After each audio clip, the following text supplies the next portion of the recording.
Are you looking for an excuse not to start painting the house this weekend? I'm Danny Lipford with tips for today's homeowner. Stay tuned and we'll talk about whether the weather is right for it or not right after this.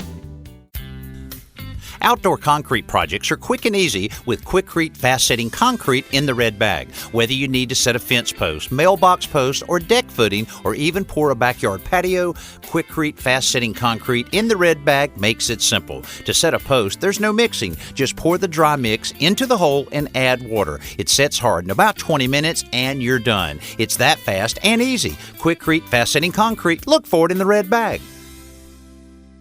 No one looks forward to painting the outside of the house, so if you're looking for excuses, check the weather forecast. Poor weather conditions can cut a day of painting short and ruin what you've already applied. Uncured paint will blister and swell in rain and even in high humidity, and although most of today's exterior paints are fast drying, they still need time before getting rained on. Oil-based paints need even longer time to cure. It's best to paint when the temperature is between 50 and 85 degrees. Above 85, latex paints dry too fast to be applied smoothly. But if you have to paint in hot weather or direct sunlight, you can add about 10% more of the appropriate thinner to give yourself a little more working time. It's also best to work in shaded areas whenever possible so the paint doesn't dry too quickly. I'm Danny Lipford with tips for today's homeowner.